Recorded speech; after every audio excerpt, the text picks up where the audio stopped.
Hello, ladies and gentlemen.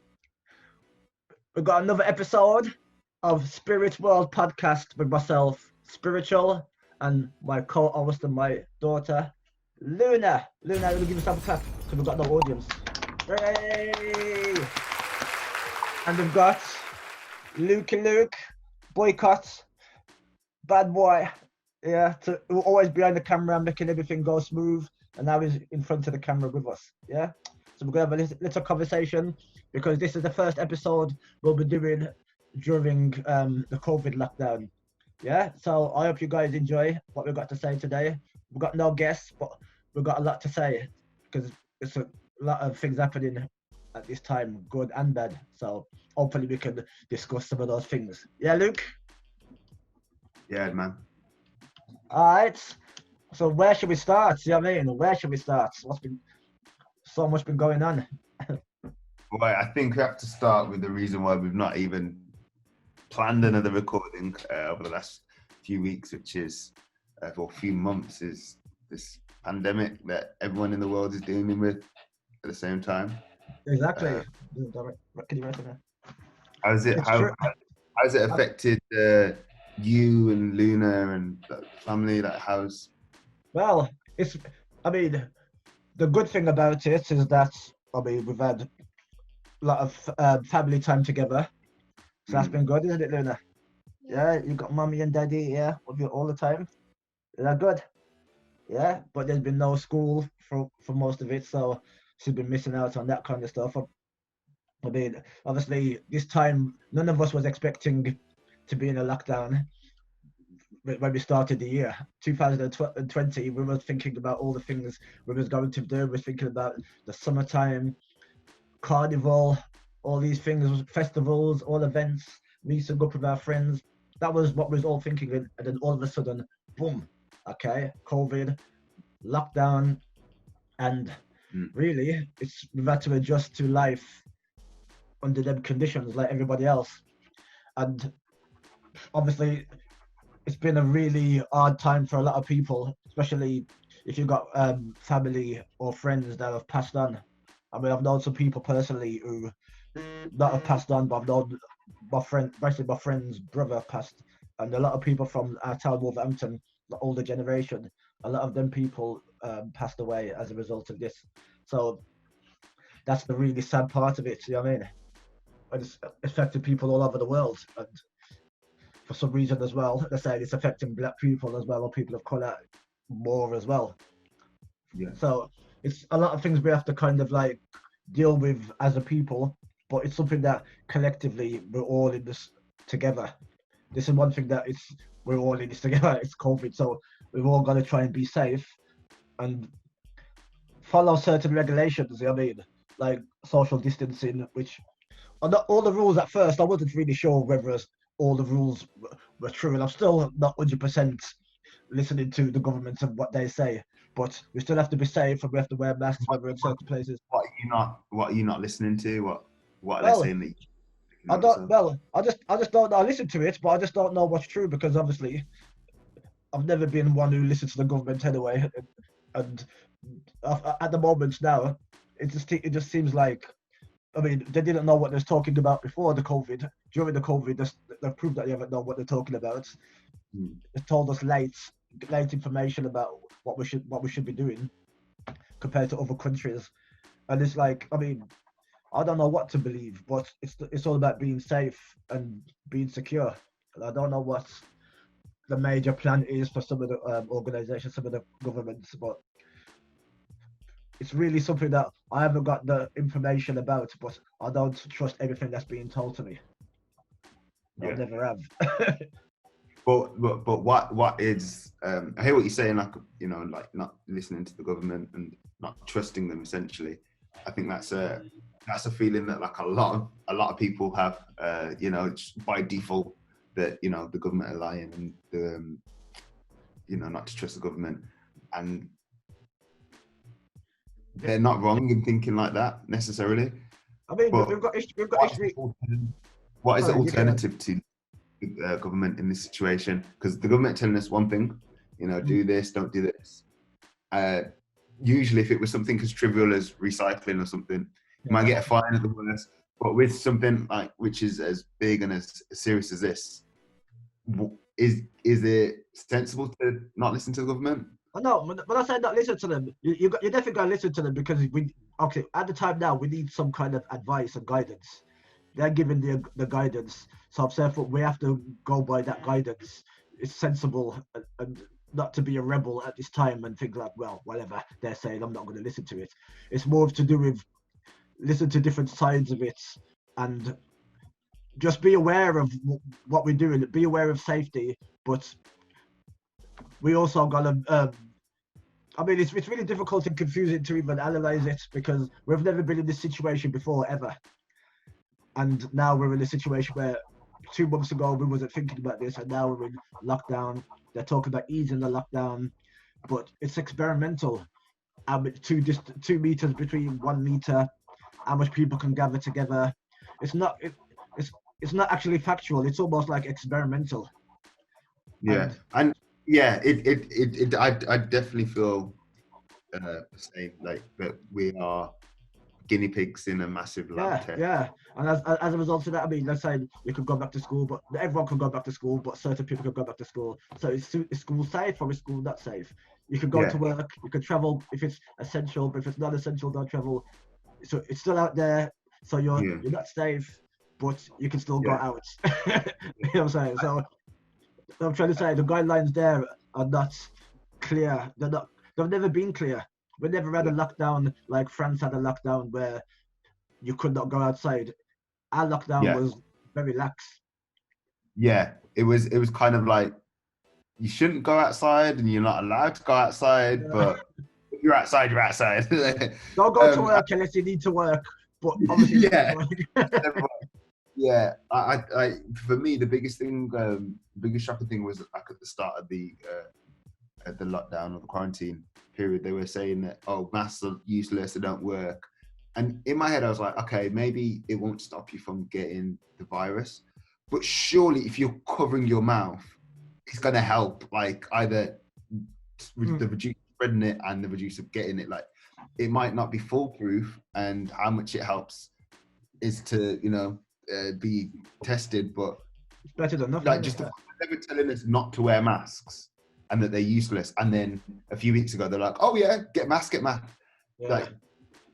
Like from day one of lockdown, we've been wearing masks even when they said they were useless, because we were like, well, if we have to go out, we're going to protect ourselves as much as possible. But how late that information was about how to wear, that we should be wearing masks, that came like at least like 6 weeks after lockdown started.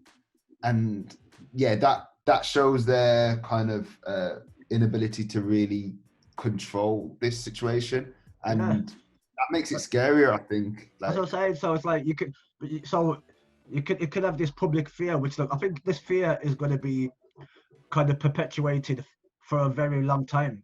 You know what I'm saying? And it's like, you want to live under that fear? There's enough fear that we're spreading already. And the kids are seeing this. Every time we walk down the road with Luna, it's don't touch this, don't touch that, don't touch this. Like she used to enjoy pressing the button to cross the road, and now we're like, no, don't press it. I'm pressing it with my elbow. You know what I mean? She can't touch anything. There's no playground. So all these things, it's constantly. They're growing up now, and it's good that they're aware now of this safety and there's germs and all these things out there. But it's just really now, is this how we're going to be for the rest of the future? Just constantly living in fear. Yeah. I don't live like that. I've got other things to be scared of. Yeah, I agree. I think for some people, definitely, like if you think about those people that were already germaphobes already and didn't like contact already, or quite, you know what I mean? Those people now, like, wow, they're never gonna have human contact again. Like that's them done. If you're like that, yeah, maybe. But I think for the majority of people, we'll be slightly more careful. Like, might change our habits, but I'll be honest, I'm still gonna touch the traffic light Yeah, I mean, I've done that. I've done it myself. I mean, there's been times when Oh, you do this, like, oh, whatever. Yeah, I mean, yeah. and I think sometimes you can get to a point. I think it's like natural that you get to a point of fearing everything to the point where you don't fear anything at all. It's like, whatever. You know what I mean? Which I always want Yeah. to the stage too, but there's certain Yeah. points you gotta be sensible, but you still gotta live your life. Yeah. Yeah. There's stuff Yeah. to do. Definitely. But yeah, I Definitely. mean, obviously, don't close it all the way. Sorry. So obviously, there's a lot of things that affected people, and there are a lot of death, and that's the main thing. We want to avoid people dying of this. You know what I'm saying? And obviously, we've lost a good few people to this. Whether it's personal or just people within our culture that we celebrate. And I like to go through some of the names of some of the people that have we've lost through this. Yeah. So Yeah. I mean, Definitely. You mentioning.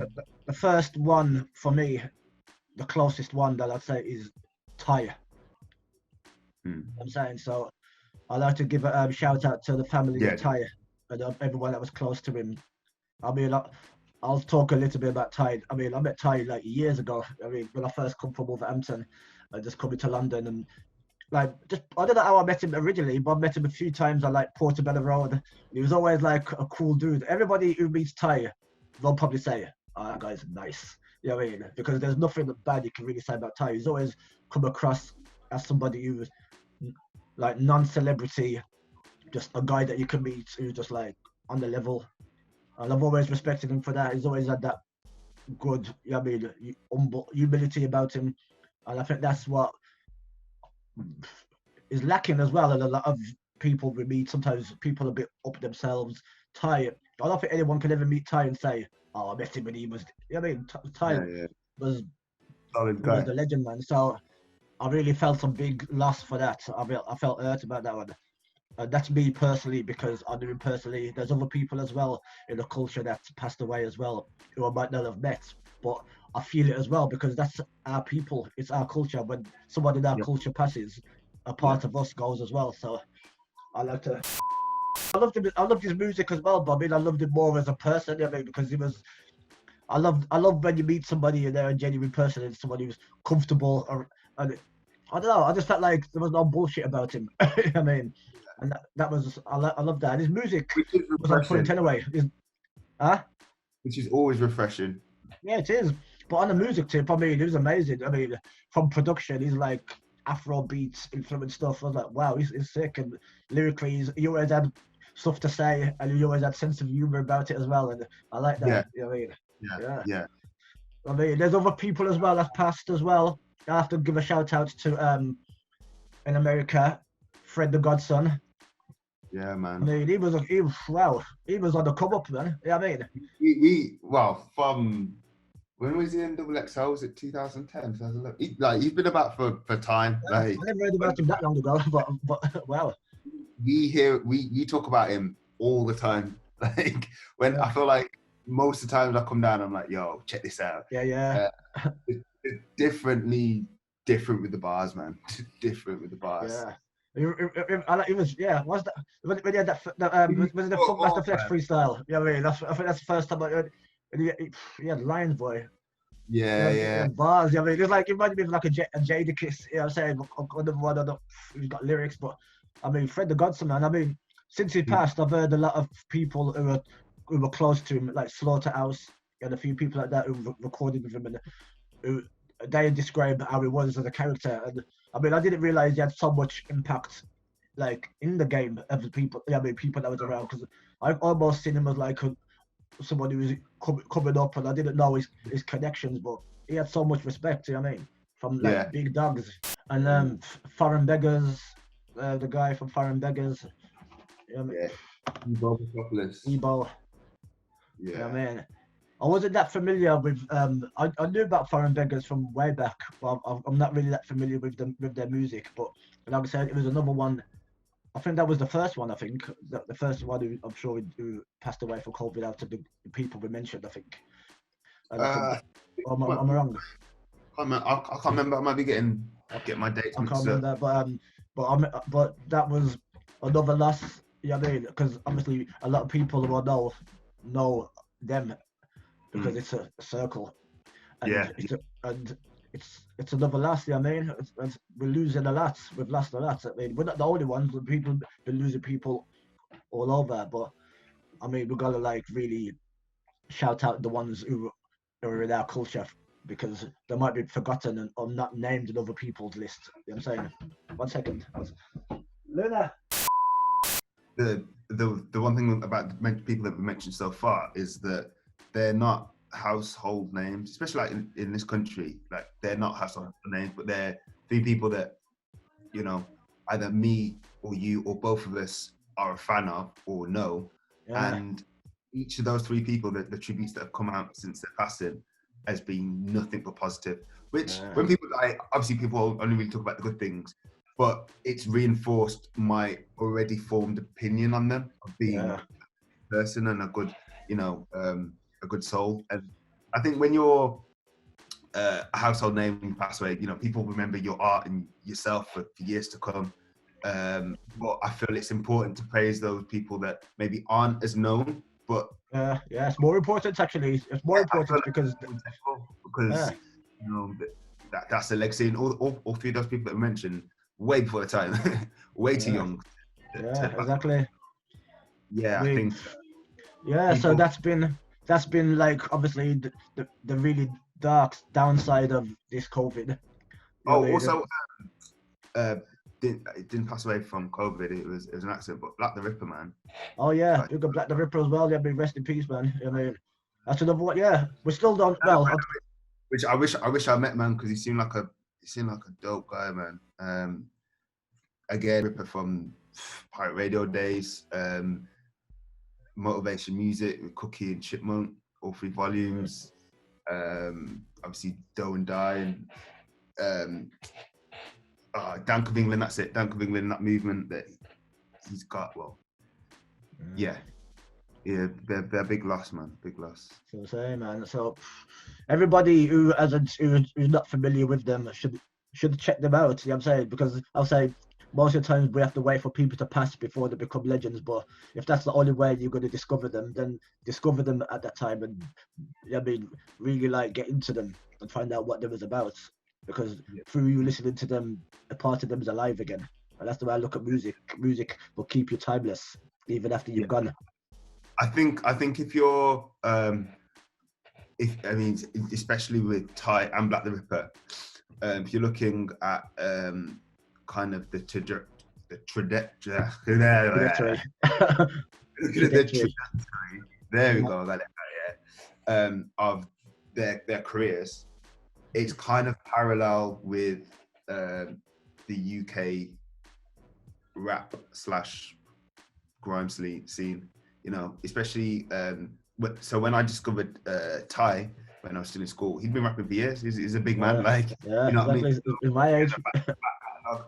With Black the Ripper, I don't know exactly what year I heard Black the Ripper, but it was, very much in the early days of Grimes, UK rap. So he's, hearing him on like Pirate Radio, Yeah. like him having his own music, own movement with Dank of England, and seeing that, if you look into these artists' catalogue, you're essentially looking at UK music history. Yeah, This isn't exactly. like Yeah, exactly. hot song. Remember that song? Now these people have like catalogs. So yeah, if you're not heard of them, definitely worth checking them out and get some knowledge around.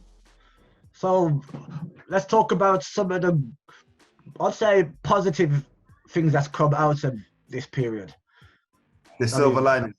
Yeah, because it's like I said, it's like going to prison. I mean, going to prison is considered a bad thing. Obviously, it's not a good thing.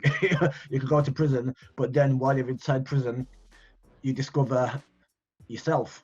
I mean, you might create some new hobbies or things that happen. I mean, so as a result of this lockdown, it's put us in a position. But obviously, we are as people adaptable as hip hop as well. I mean, give us nothing and we're going to create something. I mean, so during this time, what have you been doing? I mean, to fun wise, just to keep sane and productive. So I'm quite lucky in the sense that I've had quite a few things to keep me occupied. Of course, we've got the podcast, Spirit of World course. Podcast.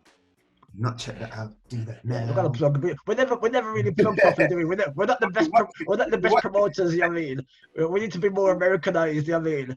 Yeah, Watch my podcast. Flashing lights, but yeah, obviously been editing that.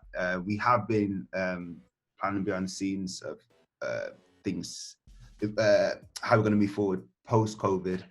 So that's one thing to keep me busy.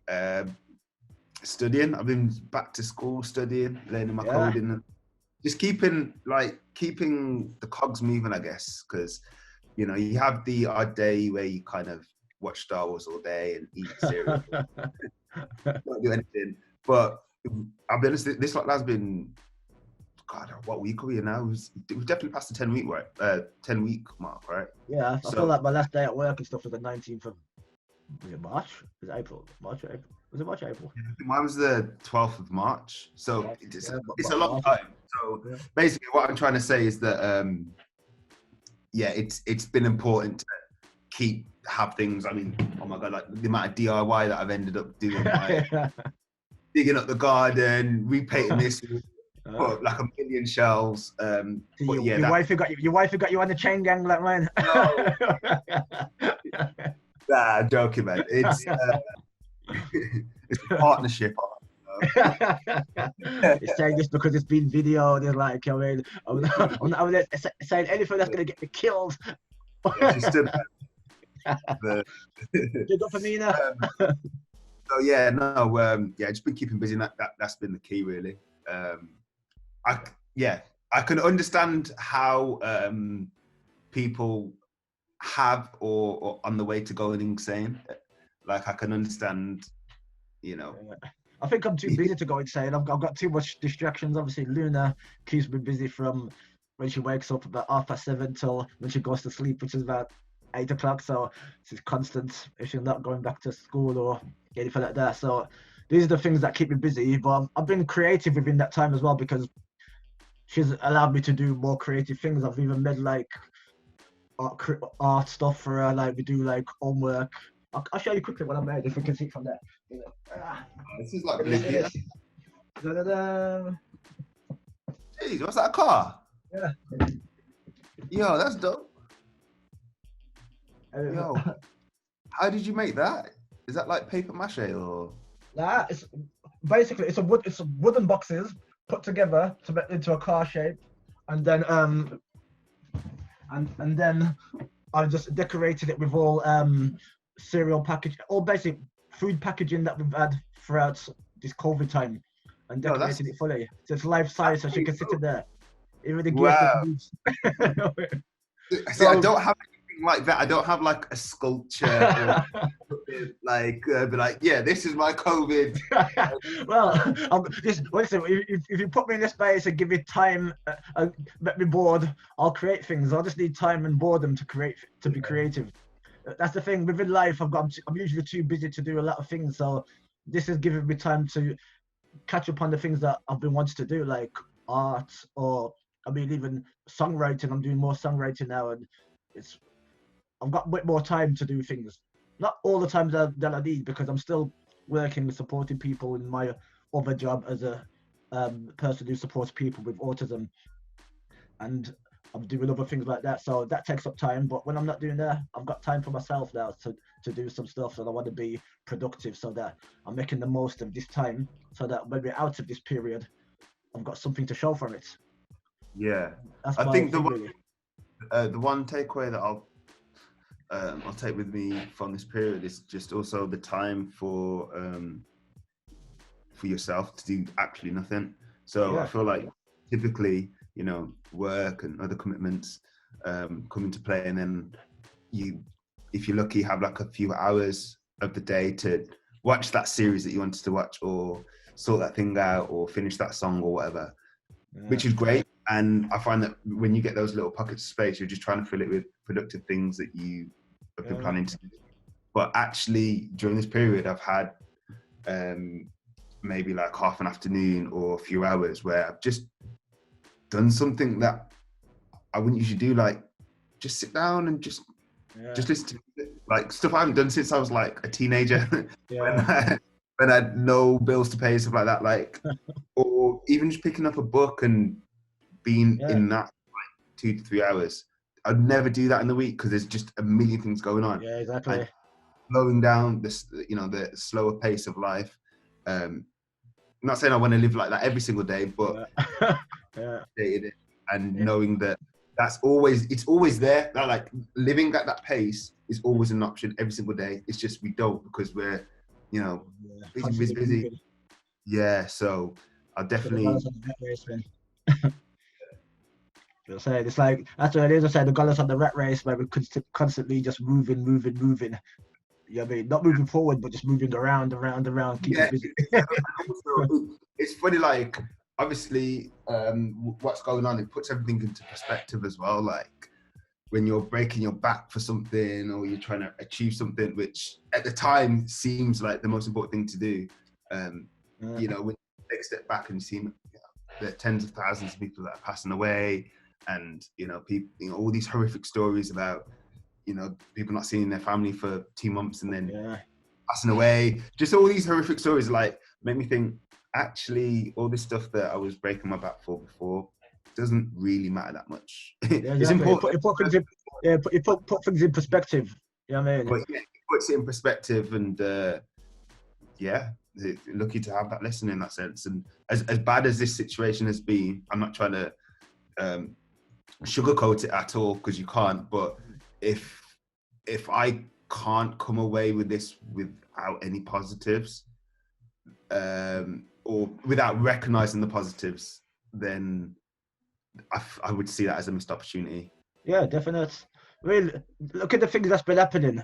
I mean, entertainment-wise, we're not in a situation now where we can go clubbing or even go anywhere to see a concert. So, but the things we're seeing on Zoom, it's like it's almost like revolutionizing the game. You know what I mean? There's been so much events like on Zoom, the verse battles, which Swiss Beats and Timbaland do. I mean, wow. It started off for me with the Primo versus RZA. That to me was like, wow, legendary. I'm seeing like two. That was the first one, The first one was that was the first one. The first one was Timbaland and Swiss Beats. I still haven't. I don't think I still haven't seen that one yet. Oh no, you got to watch that one. Like it's how can I put it? Like the RZA and Primo one where it was like two friends kind of complimenting each other. Yeah. Same with Timbo and Swiss, like they're both huge fans of each other, and there's a mad amount of respect. So it wasn't kind of like an aggressive clash. It was, kind of like, oh, I like that song. Oh yeah, I like that song as well. It was appreciation. But it's Timbo Swiss, so it was. I think I heard a bit of it, but when it really like kind of kicked off to me was the RZA one, because it was like, I don't know, it just felt like big. You know what I mean? Like, boy, what's RZA gonna do? You know what I mean? It's like, yeah. You know what I mean? And then it was sick. And then to me, there's been a few of us. I mean, the ones I can say that I've really enjoyed is the Erykah Badu and Jill Scott one, which was. I've still yet to get that one out. That's amazing. To me, it's not a battle at all. You can't. You're not gonna have two soul people battling. That's why I didn't check it out, because I'm massive Erykah Badu fan. Grown up listening to Jill Scott, so fan of them both, but I was like, a clash. Yeah, but it wasn't. It's not a clash. It's just like basically two. It's more like a collaboration. You play one. I mean, you play one. You're influenced by.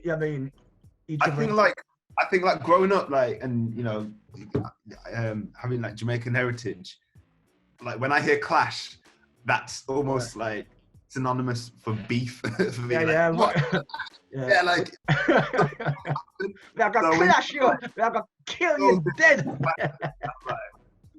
When I hear clash, I just think of like Lord of the Mics, Sting. Like I just think of aggressive behavior on stage. Yeah, but I think it's more to do. It's not really a clash. It's more. They don't really call it clash anymore. I think they call it battle, but versus a battle. Like, so it's versus. Yeah, I mean, like. I feel battle is a much better description because I'm like, okay. Cool. But battle clash is the same thing, really. It's a battle clash. Is I the don't same know, thing. man. Clash. Like I said, when I hear clash, I just think it's so. Yeah. Yeah, they've been fantastic. Have you clashed? Me? Yeah. Nah, rap. on Zoom. Nah. Nah. I mean, the best before I answer that question, I have to say the best clash during this thing is the obviously the Beanie Man and the Bounty Killer one was legendary. I mean, that was no one does it like Jamaica.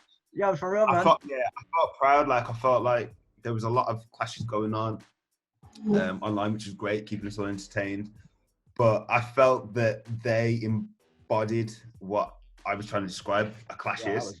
That was next level. But at the same time, celebrated themselves and Jamaican culture together in a friendly way. Like, they obviously, came together to do this for us, but still had, there was still that, I don't know, spice in it. There was enough spice in it for me to enjoy it. But yeah.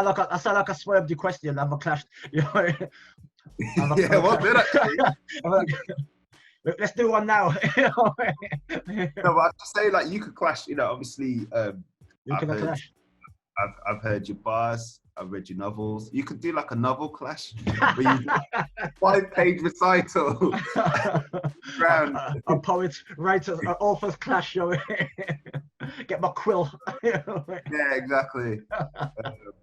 But it's a good thing. I mean, I haven't got enough hits for to be out there clashing with people. It's gonna be like underground versus underground. You know what I mean? And it'd be interesting. I mean, yeah. I mean, there's been a lot of ones that I'm more of a fan of a fan of the clashes than the new clashes. I'm tend to be honest. I mean, I've never really been in a proper clash because no one's ever called me out. Maybe this is where everyone's gonna be like, "I'll call you out special." Well, no one's ever called me out. Back in the days when I first started rapping, I mean, everybody raps now. If you look out your window and spit, your spit is gonna land on a rapper. You know, I mean, walking by. There's millions of them. When I started rapping, there was only 3 people in my town who was rapping in Wolverhampton. And that sounds, now you feel like 3 people. I was amongst that sounds like you'd have more rappers on your street now. Yeah, exactly. When I started rapping back in the days, I'm talking back in the days. Who was there from Wolverhampton? There was only like Bubbles, who was from B-Boys. She's the one who brought me into the scene. I started rapping, and I was with my little crew. None of them rapped. I was like, it was weird to be a rapper, to even say you was a rapper. It was almost embarrassing to say. You know what I mean? You would never say I'm a rapper. You would say I rap and stuff, but there wasn't a rapper as such who was like, at the time, from England, who was even famous. You know what I'm saying?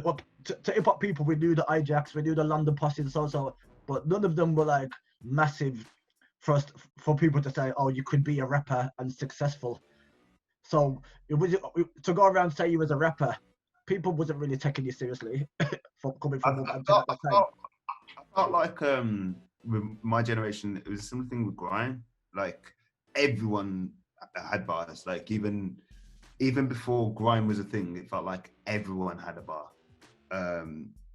And of course, you had DT Rascal, who blew up. Was it 2003? I think it was. Boy in the Corner was 2004. And even though there was an example of somebody that's, relatively made it, just saying that, oh yeah, I'm an MC or I'm a rapper, it didn't really hold much weight because everyone did it, and there's just one guy who's appeared to make money. And it felt like that for years. Like, even like Kano got signed and stuff like that. It felt like it was still a joke thing. Yeah, well, I felt like that with hip hop, especially as a UK rapper, not even coming from London. It's like. Oh, by the way, let me caveat that by saying not to us, obviously.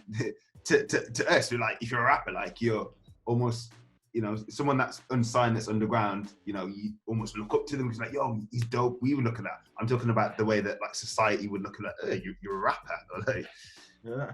I You mean, could put that on your CV, for example. yeah. I mean, in terms of like people outside of hip hop, their opinion really didn't matter. But for hip hop people, just in terms of like, I felt like I was definitely a pioneer at the time. There's only me, Bubbles, and a white guy called Boom.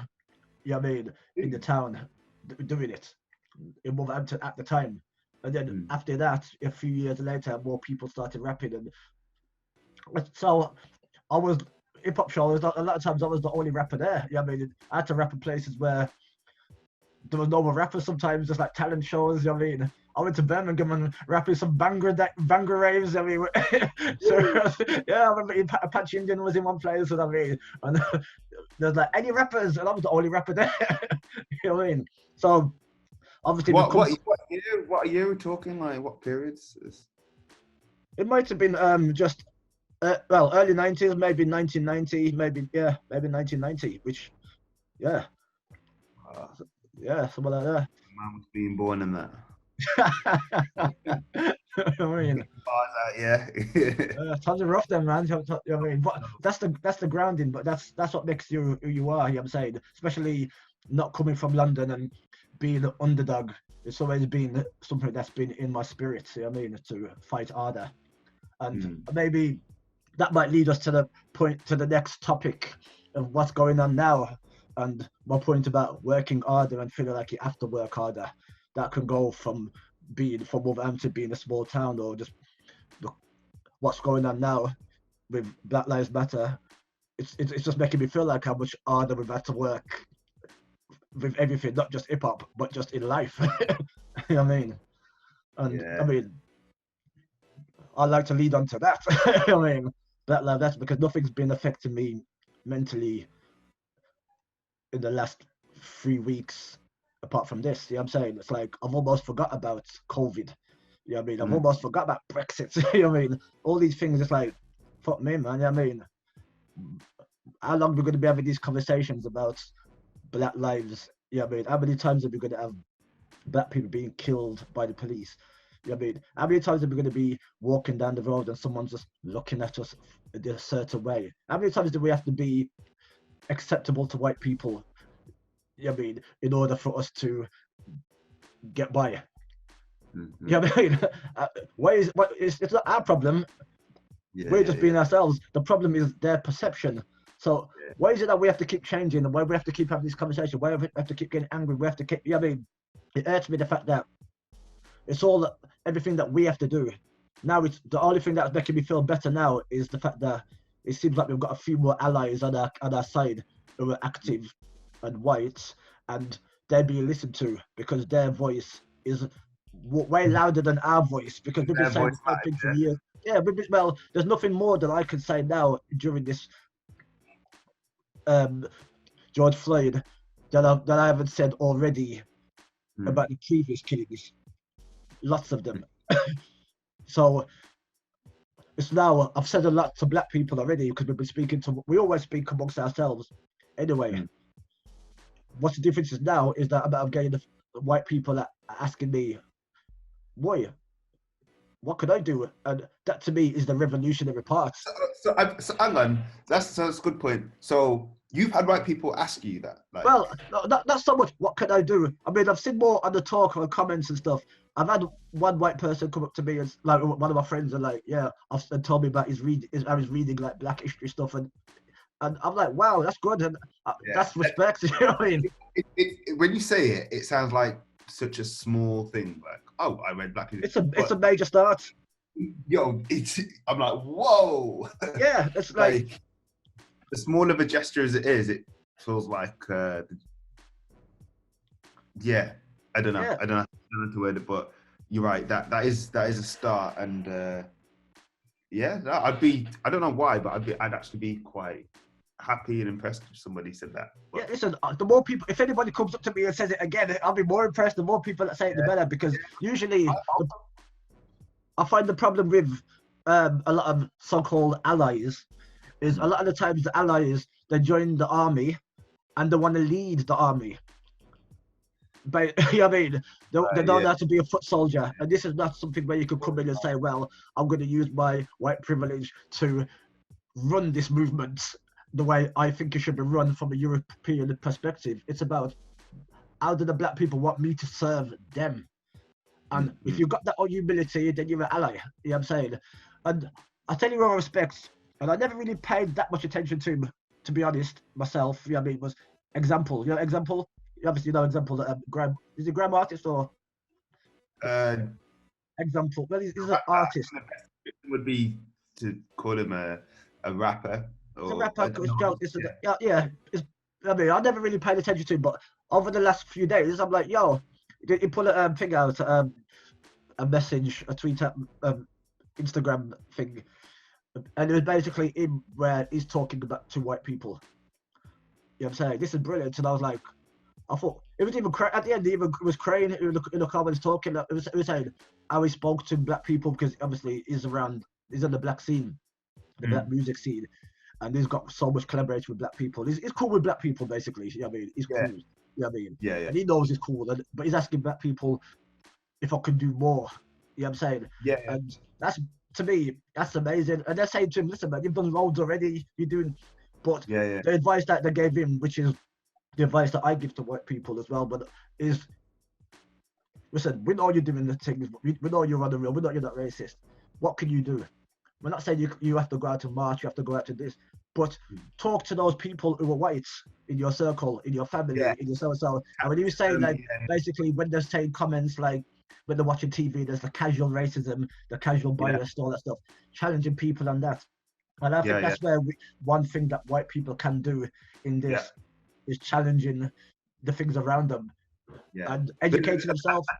But that for me, that is the battle because, I mean, the chances of somebody coming up to you and slapping your face and calling you something racial, it's just almost infantile. Like that's not going to happen. I feel like the racial biases come in like everyday life, where it's like just the perception of us, or the casual racism when you're watching the TV, or the sly little comments. The same people that turn around like, I'm not a racist. So-and-so's my friend, or I got black this, or this, or Chinese. Like, and in their head they're not, because they're like, I love black people. I love brown people. Whatever. I love the celebrities. But then they'll have an opinion on something which in their head is justified, and but totally racist. And I guess it's just correcting, because I've had uncomfortable conversations with friends and family, where I've challenged them on things in the past, and it's not great, and it's not a comfortable thing to do, but that's like that's where they can help. Like that, if they just did that, that would be a huge change. It'd be a massive milestone. It's great. It's great to see the marches and the pickets and the posts and all of that's good. Like do that as well, but that role of kind of having a quiet word or something, or trying to change someone's view on something, that's where they can. That's what they can do that we can't. So black people, we can go around trying to change people's perception, but in there I'm black. Like it's coming from it's coming from one of them. But if it's it's like one of your own in that sense, or your mother or your family or whatnot. You know 100%, what I mean? 100%. You know what I mean? So yeah, you're right. I think that is a role that they can play. And because like I said, we've been saying the same things forever. We're not saying anything new now that we haven't already said. So how many times do we have to say it for it to get a message across? It's like the only reason now, I mean, obviously we've got the complete lockdown, so people are receptive to what's going on because they're not shopping for their Louis Vuitton bags or whatever. They're not going clubbing. They're not doing all these things that they could be doing to distract them from the realities of what's going on. Now it's in your face. You know what I mean? You wake up, there's only two things on the news: COVID and the Black Lives Matter issues. So you cannot avoid it. So now, those who would have avoided this by doing something else, like shopping or something trivial, now they can pay attention. And a lot of those people now, for the first time ever, they're paying attention. First time ever. And it's better late than never. but it's late. I'll tell you that. But it's better late than never. But now think about what could you do, and not everybody has got a voice piece or a platform where they can say things, or not everyone's got the confidence to challenge racism around them. So maybe you need to challenge the racism in yourself, because And some people feel like I get the impression that some people feel like it's not my place. Like it's not my place. But whose to place say. is it? I mean, whose place is it? Well, Yeah. it feels like our place. It feels like the general consensus is that it's our place to say something. And we are constantly saying things, whether it's through art, music, film, TV, or just our own vocal protests. We are constantly saying something, and I feel that now everybody believes that, or everybody knows that it's everyone's responsibility to say something, and not just ours. But I feel that like with this whole situation with Black Lives Matter as it stands, I feel that I've experienced it in 3 phases. And I spoke to you on the phone about this, and I spoke to you on the phone after the first phase. First phase, which was video being released, it hitting the news, social media outrage, and my initial reaction to it was quite flippant. I was just like, "Oh, another one!" Because we're so used to it again and again. We digest this on a regular, to the point where it's not that I don't care. Of course, I care, but I'm just so numb to it. If I wasn't numb to it, I'd be depressed every week. The way it should affect me, I would literally be depressed all the time, because we see this all of the time. And it struck me that not everyone sees this. I'm more prone to see it because I'm black, so it's coming up on my feed, going on black sites, and so I'm going on media outlets where it's prioritized rather than message, your side news, or something like trivial like that being on the news. So maybe I was numb to it, and I was actually offended by people's outrage, or the mass outrage, because I was like, hang on a sec. Now you see it. Like, you know what I mean? Like, if you've been telling someone something for, a long time, and then they finally listen, you kind of like, I told you so. So it's like that. And we spoke on the phone. I remember speaking to you about on the phone, about it. And you kind of questioned me. You were like, why are you not outraged? Like, you have a voice, you should say something. And that made me think, well, actually, what do I do? Like, how am I progressive in any sense? And my initial answer was, well, I'm black in it. Like, I'm trying to live my best life, and I'm black. Like, I'm just trying to live in it. But it actually, this period made me reflect on, maybe I could learn more. Maybe I could be more proactive. And I think I'm definitely going to try and take that forward. So that was phase 2, the kind of self-realization of, maybe I could do a bit more. The third phase has been kind of not the drop off, but the smog sphere. The smog is cleared. So everyone's been protesting. Everyone's done loads of protests. Everyone's had these conversations, which are great. But then I've spoke to other people who, it's even though this thing has been on the news, it feels like, I don't know, it's still gone over the head.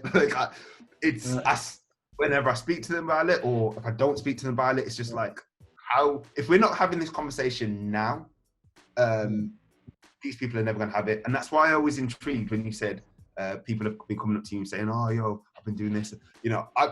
I would welcome that, because that shows me that you've at least processed this news. It hasn't been a lot of people. It's been one or two. But hopefully I'd like to see more. But the problem is, like I said in the past, I've had too much white people telling me what racism is, and when I'm trying to explain to them argue with me, because they're intellectualizing what racism is based on what they've learned at college by some white professor.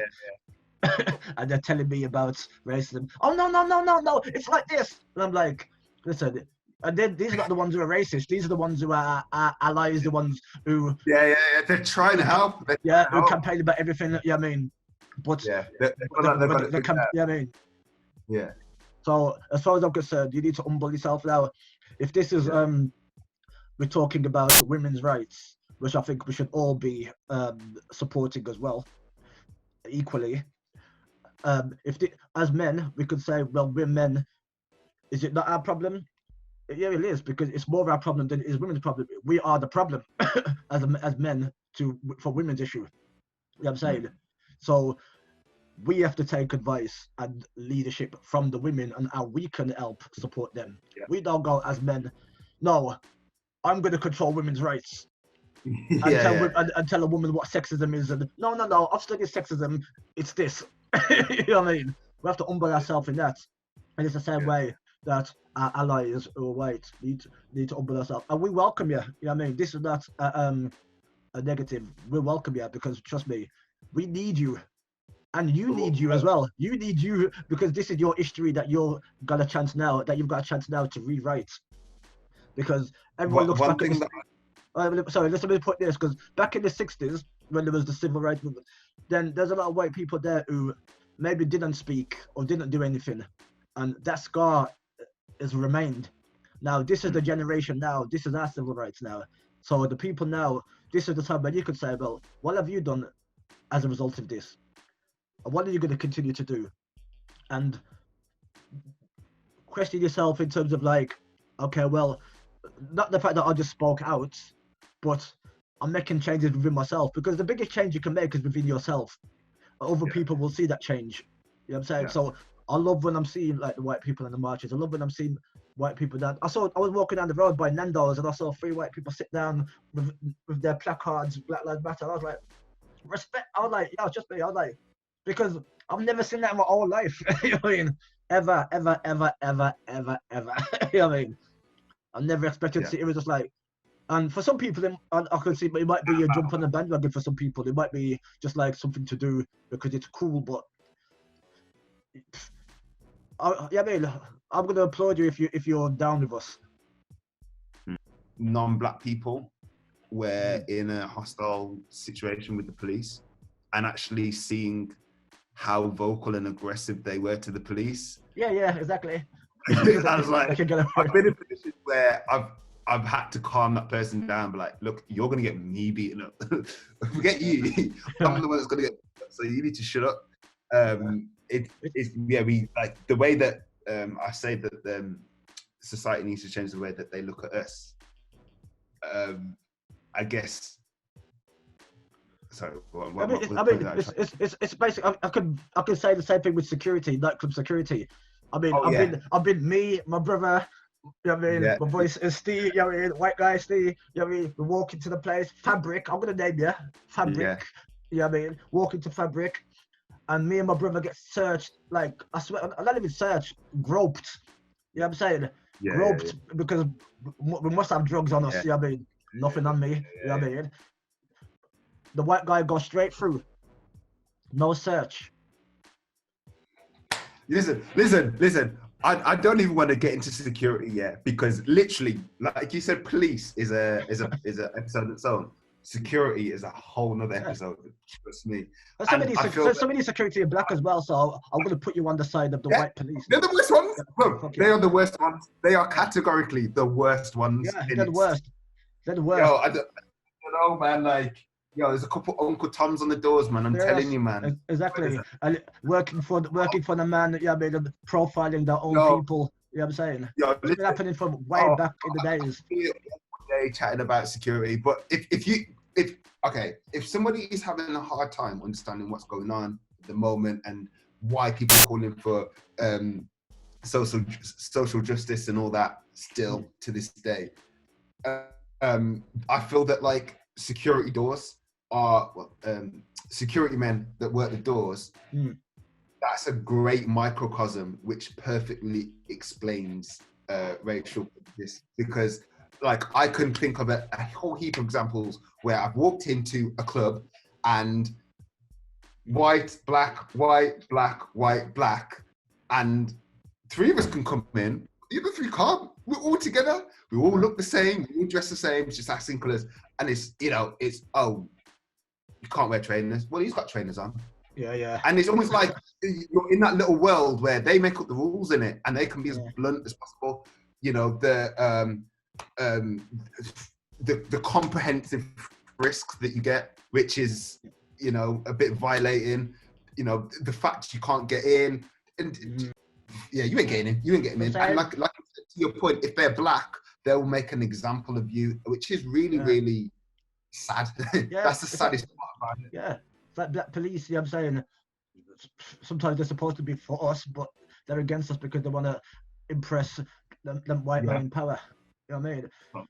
That's sad, man. Listen, I feel like there's fewer things that are sadder than. Yeah, but okay. I mean, let's try not to make Spirit World podcast all about doom and gloom. But I hope those who are listening, can realize that this is a new beginning. It's only a new beginning if we, as individuals, collectively do our piece to make it. And the things I like to say, big up to the white people that brought down them statue in Bristol, because that was white people that was bringing it down, not black people. So if anybody want to say black people dragged down the statue, it was actually white people who did it. And thank you very much for doing it, because you are allies. You know what I mean? And I think we talked about that before as well on the previous phone call about the statues. I mean, oh yeah. And to me, that's a big thing, because it's now started conversations about these people, Colston and all these people who were slavery. And there's a guy from a university who whatever. I don't even need to remember his name. Fuck him. You know what I mean? But that guy. You know what I mean? Him. You know what I mean? All these people like that. Now we're seeing their statues. Now we're knowing who they are, because a lot of these statues, I didn't pay. Who paid attention to them? But if you did pay attention to them, you would have realized that these people are lording over us. And at the same way, we would not have Hitler as a statue. Why should we have these people who are slave masters or racist people who supported all these racism? Why should we have them lording over us? In Germany, they would never have Hitler as a statue. And he was from Germany. Germany, they're not proud of him in Germany. Maybe some of the ones are, but the majority of Germany are not proud of him. Why are we proud of these people who are evil in England? So this is my take on it, and again, like, whether I'm right or not is up for debate. But my take on it is that Hitler and all these slave owners, which we have statues of, they are different just because of what Hitler did and what he was trying to do. And the fact that these slave owners were doing what they were allowed to do, and what was the thing that, you know, years ago, having slaves was a thing. If you were a rich white guy, you had slaves. It wasn't like you were deemed an evil man by society for having slaves. Almost, you were deemed successful. You know what I mean? Like, but that's what it is. Yeah, but you're successful in that. So what I'm trying to say is that even in Hitler's time, when he was trying to do things he was doing, half the world was seeing him as, you know, the devil reincarnated. Like, we had a world war to stop this guy. Where with the slave owners, as much as what they were doing was wrong, of course, at the time it was the law. It was legal. So that's the reason why there's no Hitler statues, but these statues exist. In regards to them coming down, like I said to you on the phone call, my personal opinion of it is, I'm neither here or there about it, but I do hear the argument from people my own age and mostly older who have got to be taken issue with these statues because of what they represent. I'm just saying that for me, knowing that they exist there and knowing them there doesn't impact my life, only because I know that the history of this country is deep-seated in racism and colonialism. So the removal of some metal isn't going to change that. But again, like, anybody that is protesting to have them taken down, or is participating in taking them down, or just doesn't, or feels a type of way about it, you know, I totally support them in their efforts to get them. I mean, with me, the statues thing, I mean, it's good because I'm learning about some of these people now, because I didn't know about some of these people, and now they're telling me about them, and I'm thinking, where? Why have we got a statue? Because to have a statue of you, that was like, I don't know anyone in my real life who's got a statue of them. I hope that when I die, someone's gonna make a statue of me. But what do I have to do in order to get a statue made of me? Yeah. You're gonna be a Nobel Peace Prize. You're gonna be held up in such esteem to have a statue. Yeah, well, just saying that basically we didn't know who these people were. A lot of them. Now I'm getting more of an education on who they are and what they represent. And to me, I think it's a it's just like basically if we get rid of these, if we got rid of all of those statues that represented this, then already that's a sign that says we're as a country, the country is rejecting these people and their philosophy on black people. So that already sends a message to a lot of the people who are kind of the swing voters that they like to call in America, but we like to call them the potential allies. You know what I mean? The ones who could possibly be on our side, but they just need a bit more push. That might be a push to realize where the education that we got growing up as kids is bullshit. You know what I mean? When I was at school, slavery was talked about, I think, in one lesson. They made it sound like it was as long as one lesson at school. I couldn't believe that slavery was like less than 1 week in history, the way they told us at school. I mean, when it talks about the World War, First World War, they never mentioned black people. I didn't know there was black people in the World War. You know what I'm saying? All these things we need to kind of address, and that comes from with the education. So we need to restart the education, and the symbols is a discussion point where we can do that. Imagine 100 years time, people come to England, come to London, and then all the statues are modern heroes in a sense. People who, not necessarily, we could have history as well, but all people that's credible, and there's no sign, no physical sign of racism anymore. That would be a massive start. It would still be there, but the fact that we're no longer promoting, we're no longer celebrating these racist people, that would be a massive change.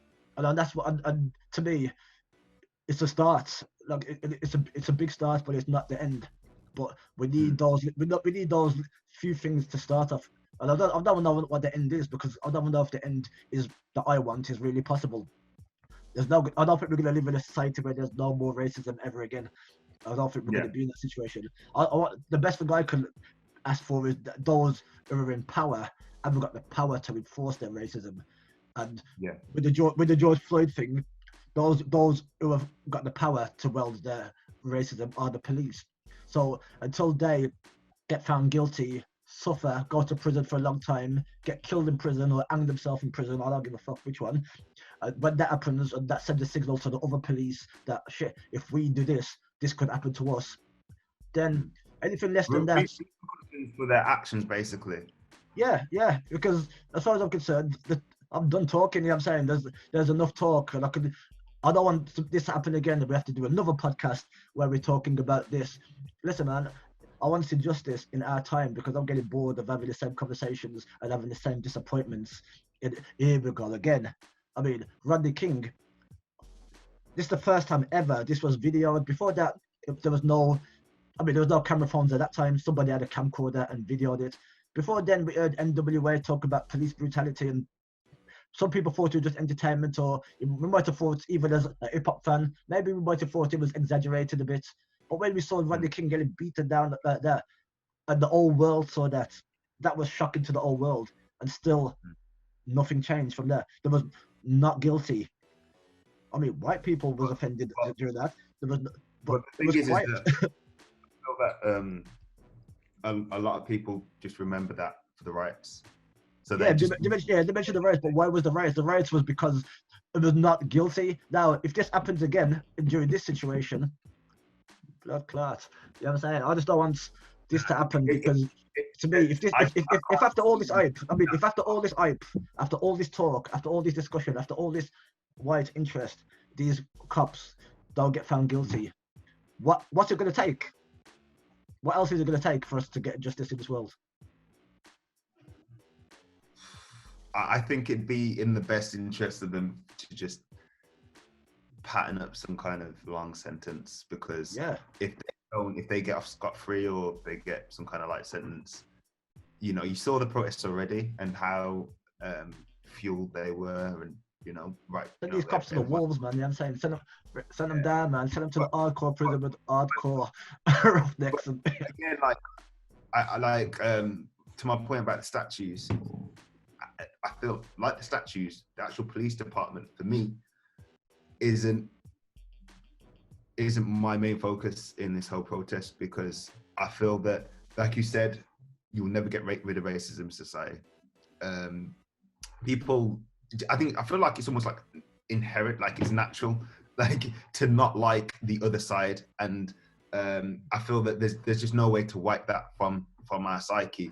However, I feel like where we can change, where we can make an actual change, is by the representation. So we already know that like the laws and the court system is rigged against us, even just in economics, like where we live, the chances of us, you know, leaving getting to where we good live, jobs, getting positions in good jobs. you already know we have to work twice as hard to get half as much. But if we can get more people in power, you know, in parliament, more barristers, more people in like, Yeah, you know, decision making positions, yeah, look like us, I feel that is the best way to go forward, yeah, because that yeah. underrepresentation means that in these boards, when people are making decisions, there's no one that is speaking for us. And what we've learned during this period is how unclued up, just even about black people themselves, like even how to speak to a black person, or you know, some people feel uncomfortable doing that. So how are these people making decisions that are going to directly impact us when they really don't know us? And I feel that's where we need to get people in. And for me, that's where I feel like Yeah. make the biggest change. I mean, definitely, there's different levels to it. You know what I mean? And it's like when you're fighting a war, it's not just in the battlefield. There's all different ways, the strategy. You know what I mean? So if some people are going this way, some people are going that way, but as long as we're all fighting for the same cause, someone might be concentrating on just the statues. That's good. You know what I mean? Because I wasn't even thinking about the statues before the statues came down. It wasn't even on my mind. But the fact that it's made me think about, oh yeah, you know what I mean? This is challenge my own opinion. And even though I just reiterate that it's not a priority of mine, since it's been in the news, it's been a story, and you know, they start coming down, it's made me appreciate other people's opinions, other people that really it was affecting. It's made me appreciate that and actually take it on and be like, yeah, you know, good for you that the statues have come down if it's affected you. So yeah, let's have this conversation. Like, I just feel like that this is the getting the people in the power and us just continuously having the conversation, I feel will actually get into people's heads. Because I think it's very good time to have the conversation now, and the conversation doesn't have to be awkward. So maybe there might be a white person who think, oh, well, I'd like to talk to a black person about this, but I don't know how to bring it up. Yeah. Really, I mean, it's not, we're not warring here. We're trying to re-educate. We re-educate because we haven't got no malice towards white people. There's nothing in our history that says we hate white people or we're looking at all white people. I mean, if that was the case, of all the abuse that's happened to us, we'd be going out there ravaging people. You know what I mean? The fact is, all this is showing about black people is how much love we've got, how accepting we are. You know what I mean? After all the things that's happened to us, how accepting we are. And if you as a white person could do just a little thing to help us, how grateful we are for that. This has shown that. You know what I mean? There's been nothing, no black person's been, oh, fuck white people. I haven't heard any of that. I haven't said that myself. You know what I mean? We're directing it at those who need it to be directed at. You know what I'm saying? And that's very important because, like I said, there are white people in our culture who are down with us. And I'm lucky enough to say I know plenty of white people who are cool, who are in my circle, because those that hang around with me are cool. You know what I'm saying? I'm just really talking about not just the ones who are far racist, but the ones who are more like, they're cool, but they're just uneducated on certain things and maybe ignorant as well because they're in comfortable position. You know what I mean?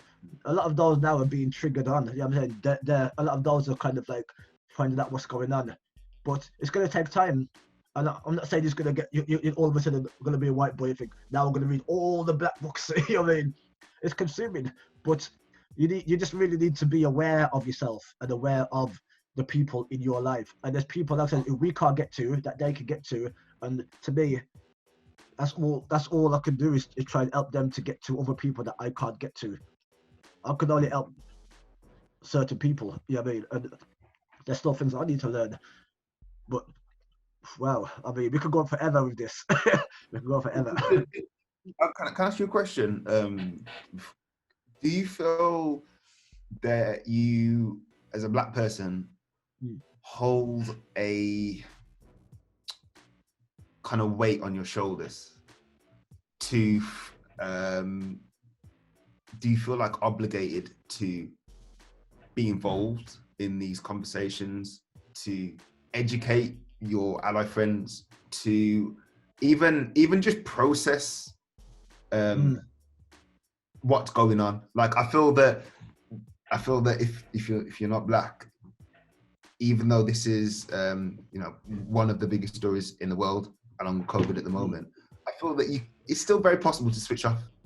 And I feel that sometimes as a black person, we almost feel obligated to process these killings that happen. And well, I think it's obligation. I mean, it's a reaction because. Sorry. No more Black history. I don't know. I just feel like even little things like, if I'm going somewhere, how will I wear my hair? If I know if I take my hair out and I wear an afro, I know that is something I will have to deal with walking through town. You know what I mean? Just and that's a good thing. You know, people usually, oh wow, nice hair, but it's just another thing I have to bear. Or if I'm going to a meeting, I'm like, how do I not look too ghetto? You know what I mean? I just think that other people never think about, and they're daily. Like, do you feel like you have that weight, or is that only me? No, I think most black people have that weight. You know what I mean? Because we live in a society that's as a kind of like model of what is acceptable, and obviously without the colour of the skin, you know what I mean, it's just maybe just the clothes you wear, I mean, the way we talk, our mannerisms, but all these things are almost villainized. You know what I'm saying? Like the way we talk, the way we speak. Why is that a bad thing? That's our culture. You know what I mean? So basically what we're saying is, in order to get by, we have to kind of hide our culture. I think you just clocked the game with that comment. Like, I think that's something I've had to do for years, and knowingly done it as well. Like, as I'm doing it, like even when I talk about my hair, the way I'm like, this shit. But then like, that's how we all have to do it. I mean, that will make the other people in the room feel more comfortable, which exactly will make me feel uncomfortable. Yes, if you don't do that, you're not getting a job. You know what I mean? but then what is the point where you either say, okay, enough is enough, I'm black and it is what it is, or what's the point that you do that, or compromise? Let me make that point again. What is the point where you say enough is enough and man's here? Because I know people that are like that are brazen with it and almost like unapologetic, and I'm like, rah, go you. But then there's certain periods in my life where I'm like, I'm in a zone, or I'm operating in a world where there's no black people, and I get the people that I'm working with or the people that I'm with don't know that many black people themselves, so I need to translate myself to them in order to get along. I think you have to do that anyway, and I think there's nothing wrong with that, because you do have to adapt to the people you're around. Even if it's like other black people, we're not all the same. We haven't all got the same sense of humor and into the same things, so we still have to adapt to what kind of person you're with anyway. And if that's someone from a different culture, that's okay. It's okay to have banter as well. I mean, I don't want to get rid of the banter in these differences as well, because there's good banter, there's good jokes. It depends on where it's coming from. You know what I mean? So it's important that culture remains culture. I like white people to be white. You know what I mean? I like English people to be proud of England. You know what I mean? That's fine. As long as you're not, I'm proud of England, but I think we're better than you. You know what I mean? So to a lot of the white people I know, they're not trying to be black. You know what I mean? They're proud of who they are, and that's good for them. You know what I'm saying? And I think that's what a lot of people sometimes may be afraid that maybe that their culture's being taken, that we're trying to get rid of their Britishness. No, we're not trying to get rid of your Britishness. If Britishness means racist, then yeah, we are. but you know the the irony in that is when you see, and it's not always, it's you know, it's high class, middle class, and working class who can have prejudiced views. The irony is when those white groups feel that they're being marginalized. Yeah, but I mean, because that's exactly like I just feel like that is kind of funny, to be honest. Yeah, like, not that I'm laughing at them, but just like their point is the same. Losing our culture. Yeah, and it's like losing our culture, and it's like all these protests that we've seen over the last few weeks, the anti-protest to peaceful protest.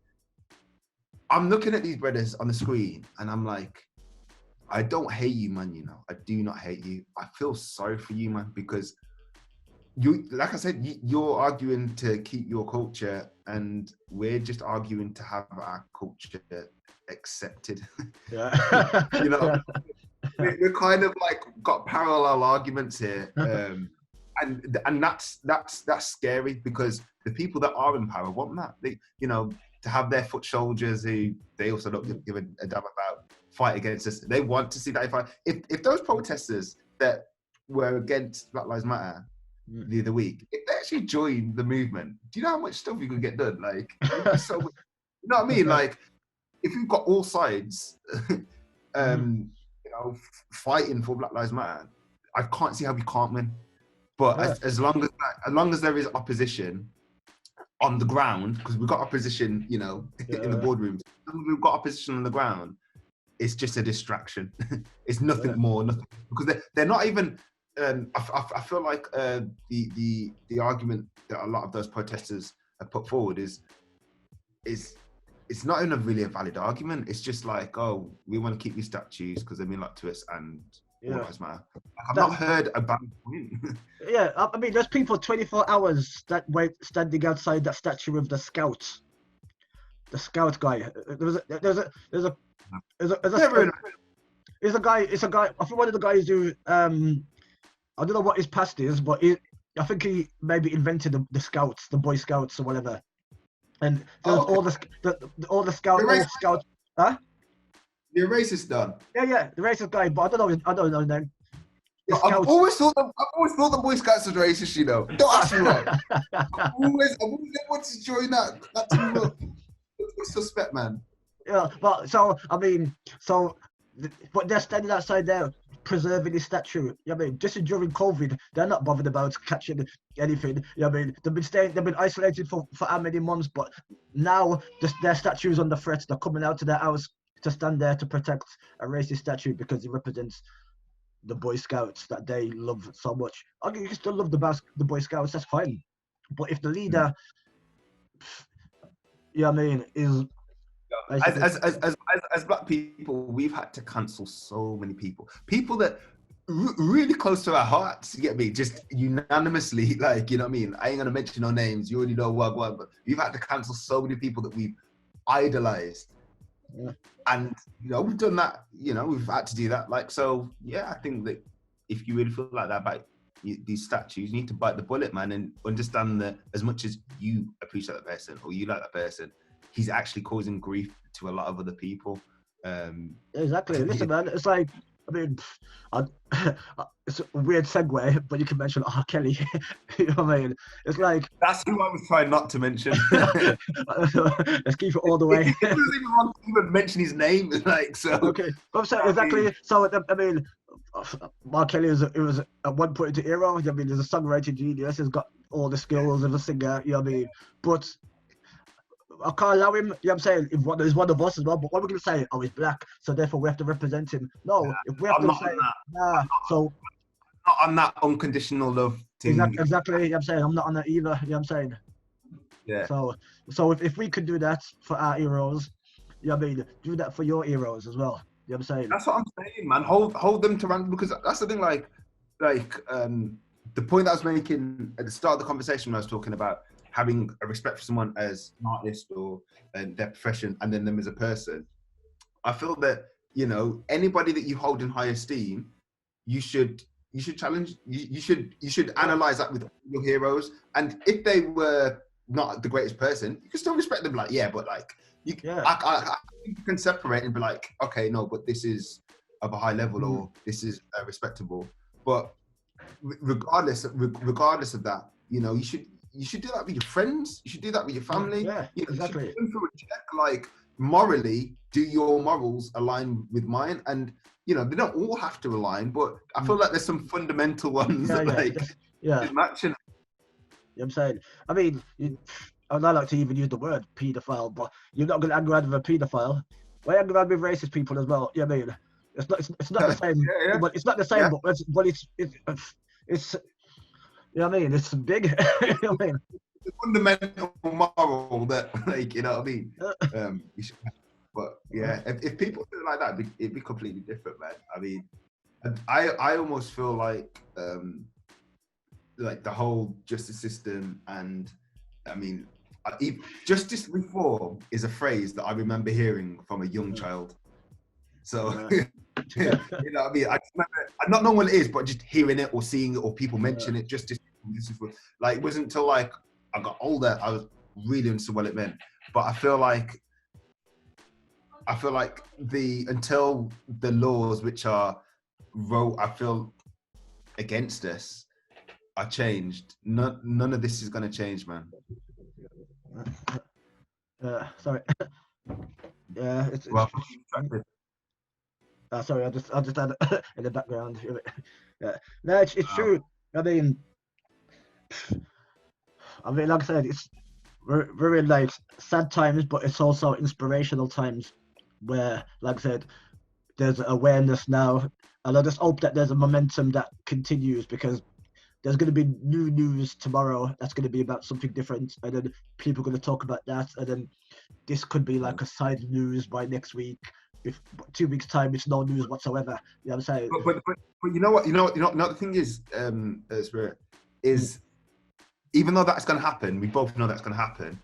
I feel that it's fine. I feel that now that we've almost said our piece globally and people have seen and heard us, I feel now starts the conversations within the community, and also, you know, other communities. So having those conversations with either colleagues or people that you know, or friends or family, I feel like that's where because the thing is now that we've protests, you have to have an opinion. You've seen it on the news. You can go to somewhere and say, what do you think of Black Lives Matter? And they can't turn around and say, what's that? Or I missed it. So you're either, yeah, you know what, yeah, they've got a point, or you're either, yeah, I don't really get it, or I don't care. So you either on one side of the fence, and that's where I feel that when the goes out of circulation of the news, those are the conversations that will continue the, you know what I mean, the trajectory. I mean, it's like sometimes when people say, what do you think of Black Lives Matter? It's almost like, what do you think of the movement Black Lives Matter? That's not really the question. What do you think about Black people's life, and does it matter? You know what I mean? I've heard that question as well, and it does sound, it does, because even when you used to it, what do you think of Black Lives Mattering? Like, exactly. It's like,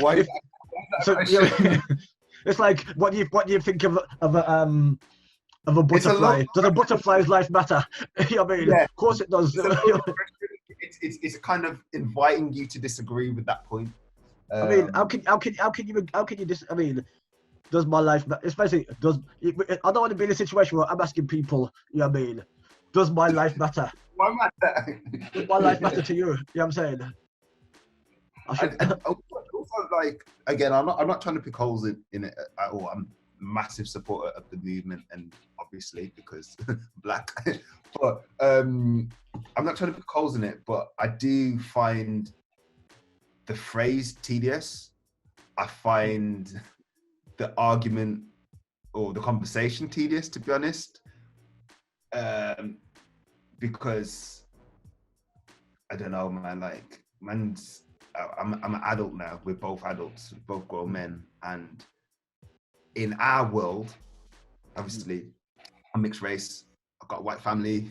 My mom's white. I've got a white wife. Mixed race daughter. In our little worlds, racism doesn't exist because, you know what I mean? Like, we've got a multicultural family, multicultural environment. So we know that all lives matter. We know that not all white people are racist. We know that Black lives matter because we're Black. It feels at this big age to be going out and saying Black lives matter, like are equal. You know what I mean? I just feel like I step back. What are we doing? Like, what? It's painful. It's painful, but it's painful the fact that we still have to do it. So it's the fact that I mean that's what's so powerful about it. The fact that we shouldn't have to have a Black Lives Matter. We shouldn't have to be saying Black Lives Matter. But the fact that we have to say it still in this day and time, it's like it's highlighting the simplicity that what should be normal. A question: does it matter? We shouldn't be. I mean, you would just ask if nobody would ask: does a dog's life matter? Does a cat's life matter? You don't. People love dogs, but the fact people love dogs. That's what I'm saying. They love dogs. Yeah. Of course, dogs' life matter. You know what I'm saying? But the fact that we have to point out that Black Lives Matter, and some people still don't think it does. So therefore, it's like it's a slogan that shouldn't really have to exist. But the fact that it exists shows the fact. I mean, the fact that we have to ask this question. The fact that the fact that the sentence has been said justifies the sentence being said. Yeah. It's weird. Yeah, and you're right, but I guess like because of where we're from, anyone that's from Wolves knows that that's a diverse cultural hotspot. But even Wolves is quite segregated, I found. Yeah, I mean it's a whole side of that I never went to, and whenever I did go to, I'm like, there's no Black people here, and that felt quite. But within itself, like that, the life that we've lived, we've grown up multicultural completely, and I mean, your generation's a bit different to my generation because I mean, there's about 20 years difference in a sense. So I mean, by the time you was at school, I'm sure school was even more integrated than my school was. Like when I was at school, there was a few Black people at first, and we all banded together, and just in our education at school, I'm sure by the time you guys were at school, I mean, you had internet when you was at school, you had all these computers, so you could check. I don't know, did you have internet? Maybe you didn't have internet, but those kids now. Internet was about. I just remember our school just for a few years not having that many computers or not being allowed on them. No, we're from Wolverhampton, so maybe it took us a while. But let's say if you're growing up now, you've got information. They can tell you at school. The teacher can say this happened at 1864, and you can go home and Google and get the truth or get another version. You know what I'm saying? We didn't have that. So when we was at school, we had what the teacher says. We didn't have internet. We had to go down to the library if you want to get some facts from another writer who was not necessarily a factual writer, you know what I'm saying, but it was in the library or it was in school from the teacher. So now you've got all these sources. We had to kind of get our information from people on the streets or family members who were older who were going to tell us what they wanted to tell you in school.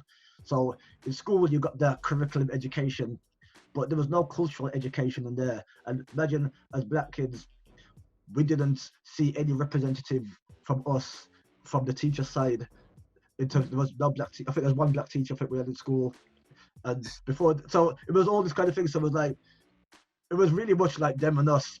And then when we basically coming from the original beginnings, when I was growing up, it was our family and you had a white family next door, and it was like one family. They was British, we were Jamaican, but there was no colour different between. We were just friends, and Yeah. They came round to our house, we came round to their house. We shared the same culture, and then as years gone by, you see more differences with society because then we watch Roots. Because before then we didn't have any black culture to kind of see on TV to see what our history was, and then when we saw Roots, it was like, damn, this outrages us because like last week we was running away from the racist kids down the block round the corner by the library, and now today we're like, we're not running no more. You know what I'm saying? So it made a big difference, and then those ones who used to have the power over us to chase us were now seeing that we was getting older, we was getting bigger, we was getting more together, and they was running away now. You know what I'm saying? Because they didn't have the backative, they didn't have the bully boy tactics on us anymore. And a lot of those people now, I believe that those people now are the ones who are police. Because they were the ones who are now with, I mean, they went very quiet and I don't know what happened to them. Maybe they've joined the force because or some kind of, you know what I mean? I'm just trying to figure where are they because basically they've joined the gang, is what you're saying. Yeah. A different gang. Well, listen, we could go forever, and like I said, we're going to come to a close because I'm sure you got stuff you got to do today. I've got stuff I've got to do today. We're going to continue being black. I'm free all day, you know. I'm free all day, mate. Let's carry on. No, I'm joking. Okay. I wish I had all day, but I've got things. Last question. I know you got to go, so keep it brief. But I wanted to know, pardon me, now that we protest, now that we start to see the Black Lives Matter movement come out of the news circulation, what's the next steps? I don't know. I mean, I don't think there is one answer, or anyone can say the next step is this, the next step is this. I'm just waiting in anticipation for the trial of the George Floyd cops, because to me, that's what happens next. Because if that goes one way, it's going to have one result. If that goes the other way, it's going to have another result, a ripple effect. And because I mean, how do we measure anything from now till then? By we can't measure success by how much news coverage it gets, because that's just So sorry, let me just quickly reframe that question, because I guess it was quite vague. The point that I was trying to make is what do we do, like on the ground? Like yes, we protested, yes, we've posted like a dozen memes or whatnot, or posted a dozen articles, read a few black books. You know, we've done that, and I'm proud of that. I'm proud of the people that have done that. But you know, what happens next week? What happens in 2 months' time? Like, what you know, I feel that this sporadic banding together is almost like a wave. Like, you know, it comes, it's big, and then when it dies down, you know, the sea settles again. That doesn't really affect a dam. You know, one wave isn't going to bring down a dam. It's not going to get progress. What do we do next? Like, how do we, all these things that we're saying needs to change, how do we make them change? Because I think we as black people as well, we've got to be like, now enough's enough. You know what I mean? Like some of the, even like the banter stuff, which is cool, but if there's anything that's going left that we feel like we would have maybe last week be like, let that slide, because we used to let things slide. Maybe we need to stop letting things slide and stop being so acceptable. And I mean, I agree. I mean, maybe me myself. I mean, I've let a lot of things slide because it's like, you just, you know what I mean, choose your battles. Maybe I need to stop choosing my battles and just battle every motherfucker that tries to mess with me. That's what I'm saying. Right. I think you're right. Yeah, that in itself can be quite exhausting, because like I said, you know, you're trying to get through life as spiritual, as a father, you know, as a partner, as all these things already, and then you've now got this thing which you've always had, but to kind of be like, all right, I'm gonna be on the front foot of this situation 24/7, as well as go for your life. That was kind of like the burden that I was talking to you about earlier. I mean, the thing is, we shouldn't have to. I mean, we spend so long trying to, as a people, elevate You know what I'm saying? And not be negative. And I don't want us to be negative. This shouldn't. I don't want us like the enemy to win by changing our whole makeup of how we behave, how we see the world. What makes us special is our resilience we are, and we could stay ourselves regardless of what's happening around us. You know what I'm saying? So we gotta just, if you're doing good as a, if I mean, what as a black, I can't tell other black people what to do. You know what I'm saying? I can't say you should be doing this or you should be doing that. You know what I mean? It's within your individual self. You know what I'm saying? But just support. You know what I mean? What's going on for a start? Support what's going on, and if you're in a situation, just do what you can do. Because everybody knows somebody, and I'm sure if we really look at it, there's somebody we know who's maybe, I mean, not maybe all that racist, but just somebody who maybe just needs educated. You know what I mean? And help our allies, maybe, because we can't get to the racist ones. They're not, maybe we don't know them or they don't listen to us. And I don't think I'm going to say anything to an EDL person that they're going to all of a sudden think, oh, spiritual says this, so now I'm going to stop being racist. Or I don't think I've got the vocabulary to stop an hardcore racist from being hardcore racist. You know what I'm saying? But I've got the vocabulary to help someone who's an ally to become an active ally. And that's what we need, because to me, the war is with white people teaching other white people how to be better. You know what I'm saying? How to think better. There's nothing else I don't think I can do at the moment. I'm never not, apart from helping black people as well, with whatever they need. But I'm trying to think of what I could do. What I say to people, you need to do this from now. I think a lot of it's going to come down to how we see what happens with the work that we're doing now. And the work that we're doing now is fighting for justice. If we don't see injustice, then we're going to have a different conversation again. I think that as well as our allies having conversations amongst themselves and, you know, fighting the front on that side of things, I feel that in parallel, we as a community need to band together. I feel that we've banded together much better over the last decade compared to when I was when I was a child, sorry. But I feel like the support I've seen, especially in the past few weeks, I've seen a lot of promotion of like black-owned businesses, black-owned charities. And for me, that is the area which I feel that we all need to do better on. Yeah, like listen, there's a campaign about for the July the 7th, I think, only supporting black-owned businesses on July the 7th. So if you want to buy anything, if you need food, get your food on the 6th. If you need to go to Tesco's, you know what I mean, get it on the 6th, just on the one day, the 7th. Yeah, July the 7th.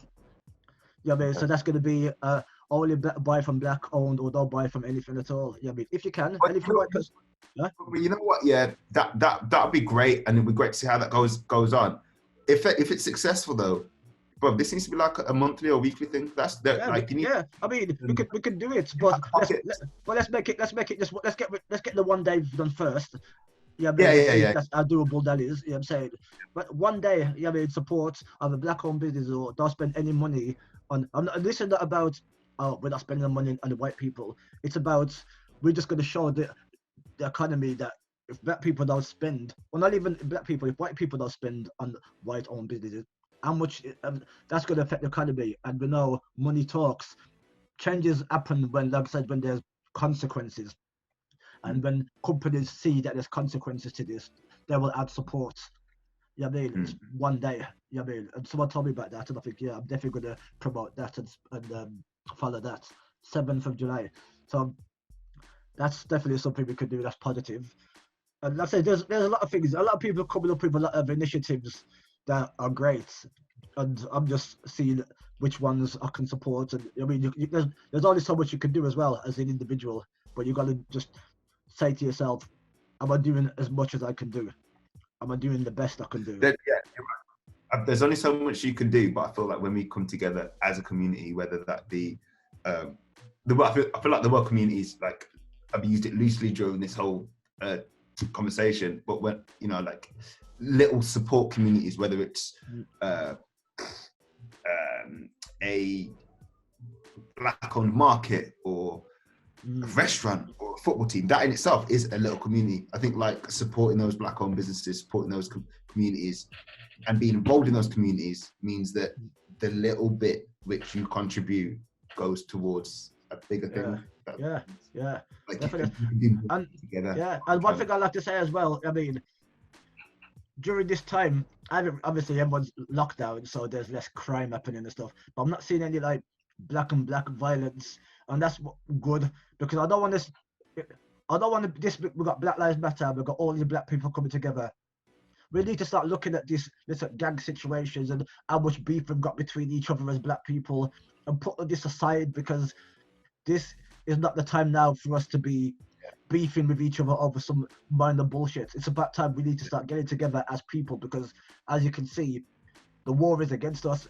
Now, how much power have we got if all these crews are sticking together? You know, I know it's difficult because everyone's got their past beefs, but there's a bigger problem now. You know what I'm saying? It's time to enlist in the war. You know what I mean? The real war, instead of these little battles with over what, over. You know what I mean? Obviously, there's always going to be black on black violence, like there's white on white violence. You know what I'm saying? Like, it's human for us to have sorry, we speaking then because you cut out. Sorry, hello? I was saying like there's always going to be beef between people, whether it's black and black or white and white. You know what I'm saying? It's always going to be that case. But we need to, as young people now growing up, you got to look at yourself now. Your brothers are out there. You know what I'm saying? There's young people out there now. It's the young people that's leading the fight to this Black Lives Matter. You know what I'm saying? So yeah, you're right. It's a shame if we're gonna go back to kids just banging on kids just for the sake of whatever. We need to promote togetherness now within the people, because the next generation are the ones who are going to take it to the next level. You know what I mean? I definitely feel like you know, I'm still a young adult myself, but you know, let's go ages ago now. And I feel like the generation after my generation, like the kids that are in school, leaving school now, very young adults, I feel like they are a lot more banded together than we were. And seeing them at the protests and, you know, the energy that they had, you know, I got young man energy, but, you know, these men were like, you know, proper vocal for it. And I guess maybe this is might be their first rodeo. Maybe it's the second or third, but it might be their first rodeo. So, you know, they got that that was inspiring to me, man. That made me think, yo, I've got to represent this for you. Exactly, you know because I mean? there's nothing worse than when you got young people representing for the culture, and they're thinking like, where's the older people at? You know what I mean? No one's they're not representing us. You know what I mean? Yeah, to be honest, I felt like that on another completely different subject. I felt like that with music, like growing up, grime and whatnot. You had a few elders that were showing love, but you know, it was almost like the olders were like, you know, it's an immature thing that you guys are doing. That's a youth thing. But anyway, yeah, seeing that kind of my dad's generation, my generation, and then, you know, the young generation. That was the most powerful thing I took away from the protest. Actually, just seeing us together, united. Doesn't happen a lot, man. It needs to happen more. And so I was saying, so for the future, if you in answer to your question, like, where do you go from here? Unity, man. That's where we go from here. Unity. I'd like to end it on that note. Thank you, Luke. It's been a different Spirit World podcast that we've ever had. I mean, usually we've got lots of foolishness that we do for the sake of fun, which is what I like. I like foolishness. But obviously, this is time we have to talk about some serious stuff. And we'll get back to the foolishness very soon.